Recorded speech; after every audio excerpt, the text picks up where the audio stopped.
Well, this certainly has been a challenging year for our community. It has been a tough time for so many people throughout the coronavirus pandemic. So much has changed in the way we function, the way we communicate with each other. But there are still important decisions to be made in city government about the response to the pandemic and so much more. So we are providing an opportunity for elected officials in our city to connect with their constituents. Welcome to Ward Updates, a series of one-on-one interviews with city councillors. We'll talk about the issues arising from the current crisis. We'll talk about people who have risen to the occasion, how this crisis is affecting you, your families, and your neighbors, and other important issues that are happening at City Hall as the city's business continues. My guest today is George Darouze, the city councillor for Ward 20, Osgoode. George, thank you so much for joining us today. Thank you, Mark, for having me. Really nice to see you again on the new technology and the new way of doing business in the city and, of course, across the country and in any private businesses. So thank you for having me this morning. Yeah, it's certainly an interesting time, and you're at your City Hall office today, but I know, like a lot of people, you've also been doing a lot of work from home. So just tell me a little bit about how it's been for you as a city councillor over these last few months in these unusual circumstances. Yeah, thanks, Mark, for the opportunity. It's been really hard and difficult, of course, for so many people in the area. But for us, we were able to adapt very quick. My background, I work in the telecommunication industry for many, many years, since 1996. So all the new technology, Zoom and other method of Skyping or all the Teams, I'm used to it. So my office were mobile. We were able to deploy it right away to home offices to make sure be able to serve our community and our residents. There is a learning curve for everything. You have to adapt to the new technology. You have to making sure you have the proper equipment, and there is some challenges also in rural area with internet, of course the coverage of the internet and the speed and all that. But so far we've been adapting. We haven't stopped working. Our offices open from, of course, working from home. And in the last months, I've been working also from my office in my ward in Metcalfe, which is to be able to deliver services to my community and my residents. We had to change the way we do business from community events to making sure we send the newsletter to the resident every day. During COVID, there was a lot of information coming into the residents. So we're making sure that we were listening to all updates from the provincial government, from the federal government, and consolidate them all, making sure to stream them into one newsletter. And we were sending newsletter update every day to our community to making sure they have a proper information from the city of Ottawa, public health, the federal government, the provincial government. I had a great team and great staff. They were working around the hours to making sure to streamline and making sure all the information in one form, make it easy for them to understand, make it easy for them to read. We were able to reach out to our MPP's office, our MP's office, to collaborate with them also to give us some information. It shows that the community rallied together and we work together collectively to making sure we are delivering the proper messages. COVID gave a lots of anxiety to people in our community. We have long-term facility in our area. I have a lots of seniors. I have a lots of youth. And we have a lots of construction industry and businesses. We want to make sure that the economy keep going. Can you share in particular, because you do have a ward that includes a significant rural area, what the impact has been like on people in that part of our city? It's different, as you say, from the impact that it might have if you're living in a suburban area or an urban area of Ottawa. Absolutely. So basically in the rural area, because we had people live in single homes and we have a lots of outdoor area, we have a lots of pathways and walkway. But the way I looked at it, Mark, from every perspective, the anxiety was similar everywhere. If you live in rural area, you live in suburbia or in urban, because this virus was a new experience to everybody, to all Canadians, to every community. The way we adapt to it here in rural area, it was very scary because people didn't know what to expect. People didn't know if they want to go to the grocery. People start buying extra So we had to start having some shortage. So we were making sure letting people know, buy what you want. We have the demand on supply. We have farmers, they were forced to throw milk away because the supply and the demand was not there. So we had to adapt to different things what happening in the suburbia and urban, but the anxiety and the effect on the human being, on every Canadian and every family in Ontario and in Ottawa, it was the same. And I find the same issue every time I speak to some colleagues, my council colleagues, and my family that they live also in suburb and urban. The anxiety was similar, and everybody Sure. was really panicking about it.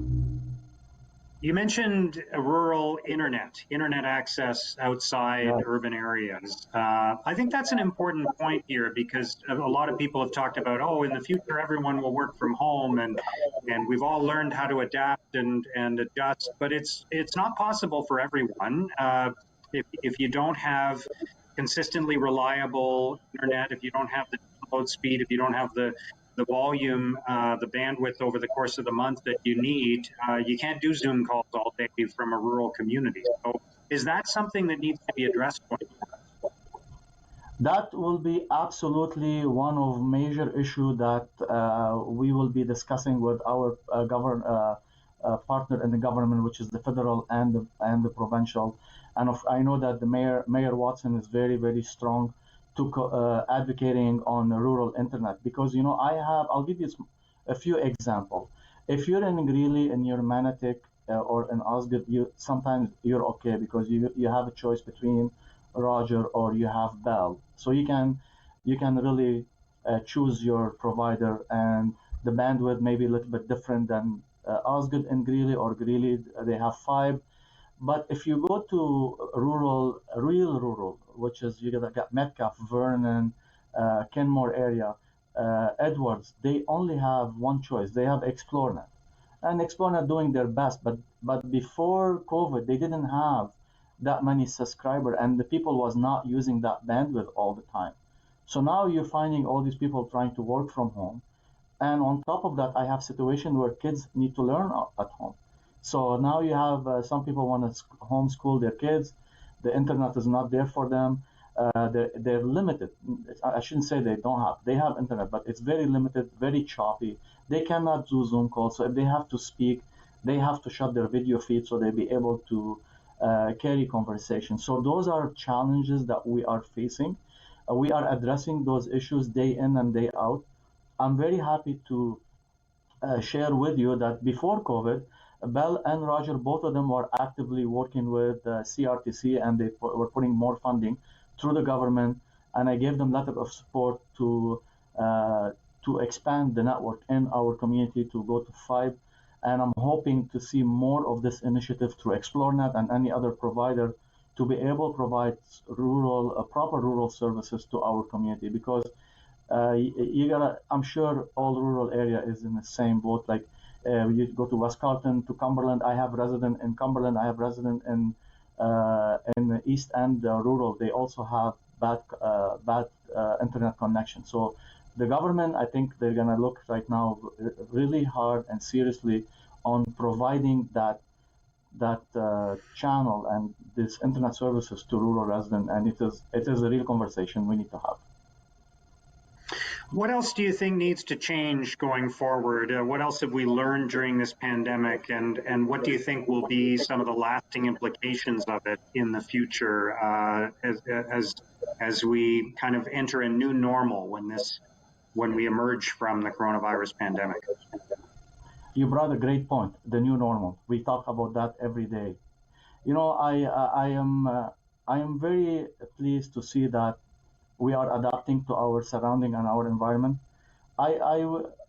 People are being kind to each other. I like to see a little bit more encouragement from. There is a lot of people they don't. There is a lot of misinformation floating around and giving the resident an anxiety.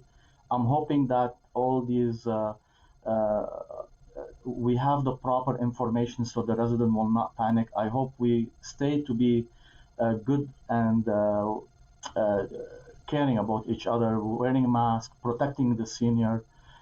understanding some people have an anxiety different.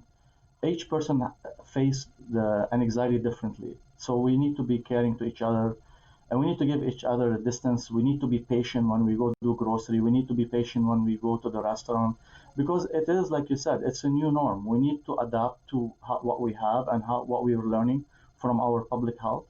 And we were managing, and we proved that we were keeping the cases lower than anywhere. And with the population we have, our public health is doing an amazing job. We're pushing out good information. I and get used to it, because we're gonna be working like this for the next year. I'm hoping we will find a vaccine, but even though if we find a vaccine tomorrow, it's gonna take us a year before we implement it. So we need to learn to be patient with each other and respectable of each other, and we need to look at around and start adapting for winter, because now we have those outdoor activity that we can do. Soon enough, fall is coming, and then winter is going to come. We need to think of way how we can protect ourselves and protect our community and our kids from the COVID by sending our kids to school, what to teach them, to educate them. And if we go to do the grocery, we need to change the way we do grocery. Going to the restaurant, you need to be able to change the way how we used to go to restaurant and bars, and when we go to the gym, to be kind to each other. So there is a lots of stuff. There is so many information, and there is a lot of coming our way. And what do you think about that? As we enter a new phase, we're going to see fewer people obviously sitting on restaurant patios, so that's going to have an impact on business. There's kind of this fine line that people are walking between trying to engage in activities and do some things without exposing themselves and others to too much risk. We've got kids going back to school. So what's your sense of how this is all going to play out? Are things going to get worse before they get better again? I think the most important thing is that we keep saying we shouldn't let our guard down. And the way that we implemented the mask, and then it's good to protect each other, but also a reminder for us every day that we are still in this pandemic. So, while we are closing things down and winter coming, we need to be able to look at way how we can support our local businesses, our local community. Uh, I mean that yes, for sure now we're not gonna have a patio, but maybe once a week we can order from them, because they still be able to do takeout. You still be able to go pick up your meal and bring it home, share it with your family. When your kids goes to school, maybe we should adapt to a different way of how we. Uh, uh, they're not gonna have any more play days much, because the bubble is gonna get smaller. We want to make sure that we stop spreading the disease. But there's a lot of the way I'm seeing it personally, it's going to be lots of adaptation. I have grandfathers come to me. I have family call me, ask me, what do you think? Should I send my kids to school? Should I homeschool them? What should I do? I tell people each family and each person has a different situation and have a different outcome. So you need to look at your option. You have elderly at home? Do you have senior at home? Is the grandkids look after the kids? We need to look at all these our surrounding and the way that uh, we live our life every day to making sure we are educating ourselves, educating our kids, and another token, keeping the economy going and keeping our community alive.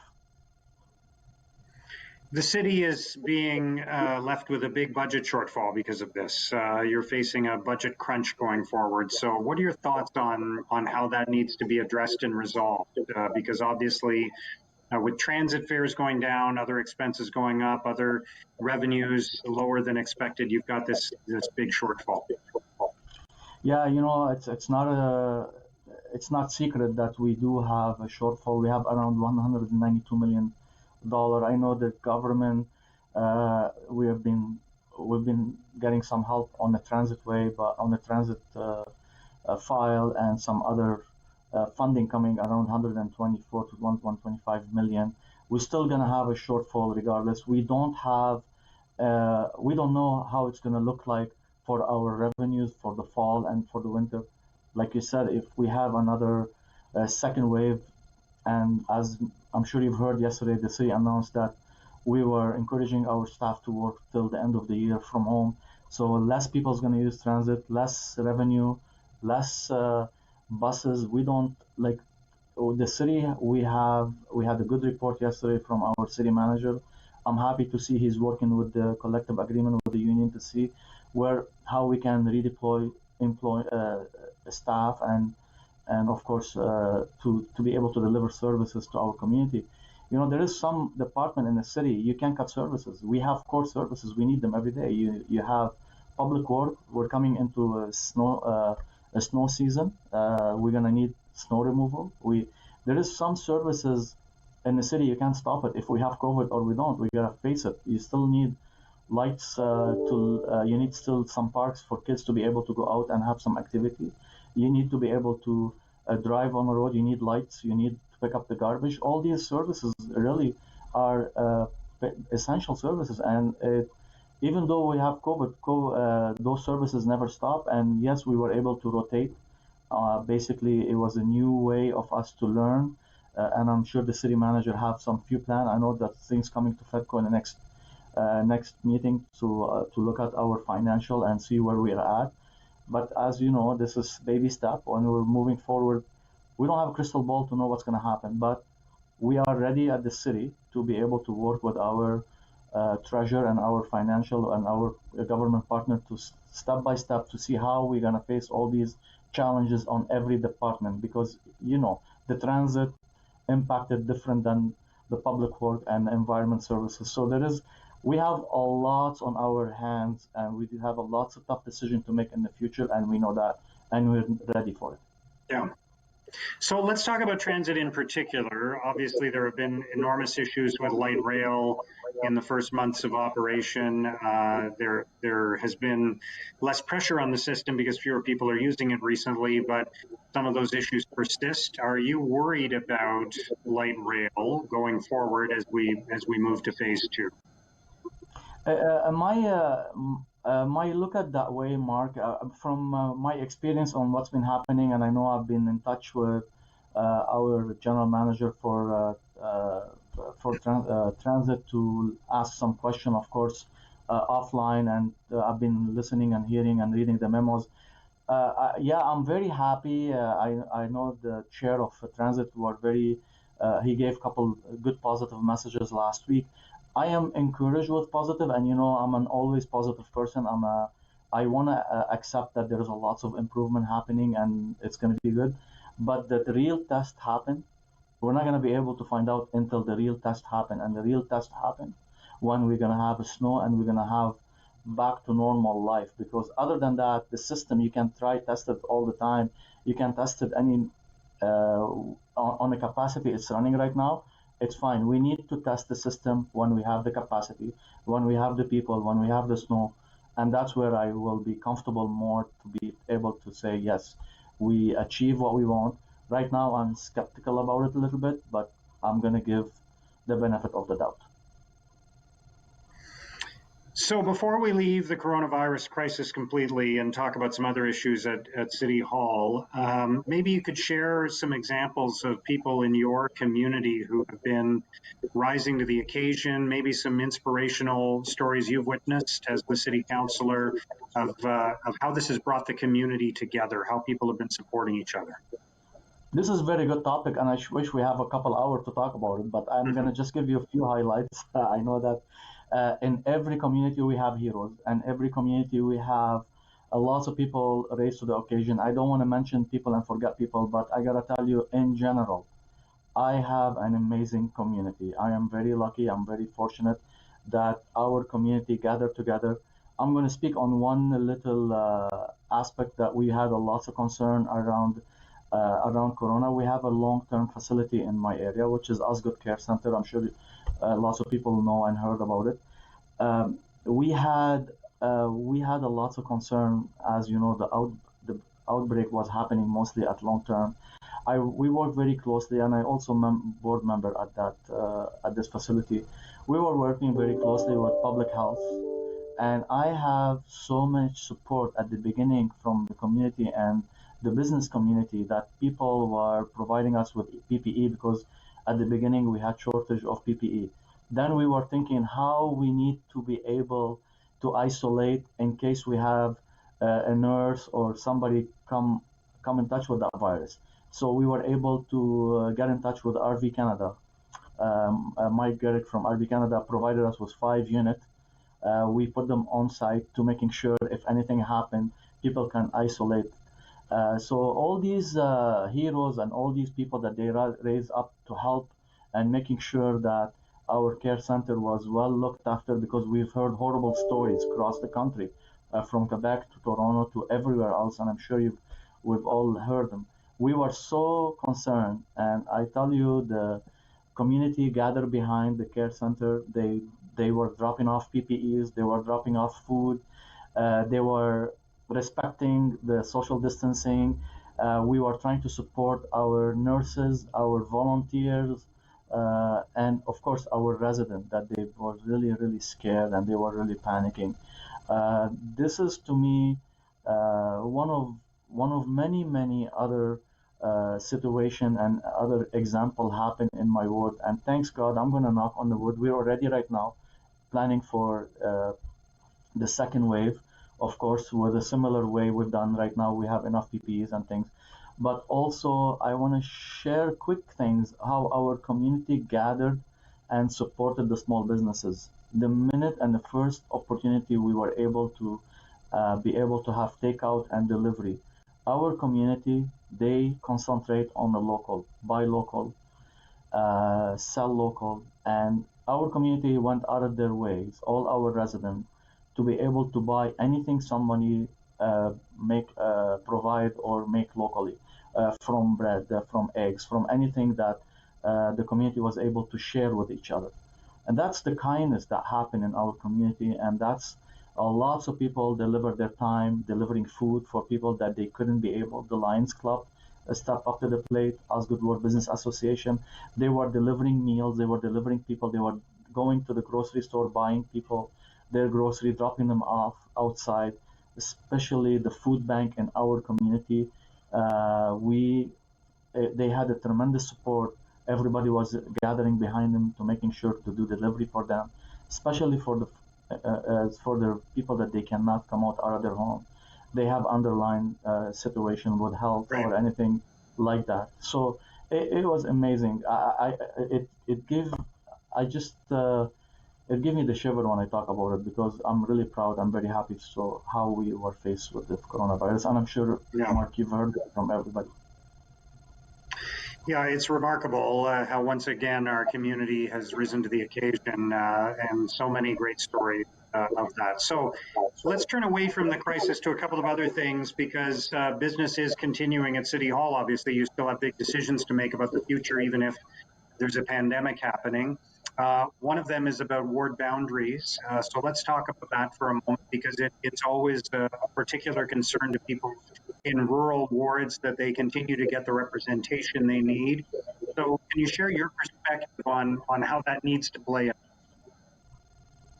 Yeah, see, I understand we do have to do boundary reviews, and we have to look at our options for next term. But so far, I did meet with the consultant. I explained to them the challenges we have in Osgoode Ward, of course, and in Cumberland, because I'm right now helping Councillor Lulaf and Councillor Dudas on looking a little bit after the rural aspect of Cumberland area. But none of the option that they come out with, it was feasible for the rural resident, because the rural resident will be losing in any option. There is no option. You have options 17 councillors, and other than that, you have always 24, option 25 councillors, and the rest is 24. And option 6 right now, it's come again at a 24 councillors, adding two suburban seats and removing one rural councillor. It doesn't make really sufficient enough. It's not good and sufficient for rural residents to be able to represent it at a table that 80% of the rural resident, 80% of Ottawa is rural. yeah, we have farms, we have challenges. We don't have the population, I understand, but going from Right. 29,000 resident to serve 45,000 resident in rural area, pushing Cumberland and Osgoode together, the rural resident, they're gonna lose because it's it's not viable for them. All right, we'll see how that plays out. We don't have a lot of time left, just a minute or so, but I wanted to get your thoughts on traffic safety and traffic management in the city as well, another area of concern. It's not just a downtown issue, it's throughout the city, making sure that cars are traveling at the right speed, that there are not a lot of accidents and incidents. So just give us a quick update on what is happening in that area for you. Yeah, we've been like anybody else in the city. We've been getting a lots of traffic and speed complaint everywhere because now people working from home, they are home all day long and they are seeing the traffic in their community because before they were leaving at 8, 9 o'clock in the morning or 7, coming back in the afternoon. They don't know what's going on in the evening. Sorry, they come back in the evening. They're not home in the daytime. But now everybody's at home. Everybody's using the road. Everybody's in a hurry, I guess, and so we've been getting a lot of complaint concerning speeds and safety. We've been working very hard with our safety department to making sure we have more signs, slow down for us, and all that. But also, there is also I always tell the resident we encourage them. They have to report those speeding to the OPS. We have a great tools through OPS, so you can log online or they can call the police department and report those incidents. And it's very simple, Right. easy way to do it. So we encourage my Right. resident and every resident in the city, report those speed. You'll see the police coming up and present because we have, like I said, we are massive landscape, and you need to make sure that Yeah. you address those issues, All right. make the call, make the right call. All right, Councillor George Darouze, thank you so much for joining us today. Thank you very much, Mark, for having me. It's amazing to have one more time to speak with you today. So I'm great to do so. Thanks for your time. George Darouze, the City Councillor for Ward 20, Osgoode. That is our ward update. Thank you for watching.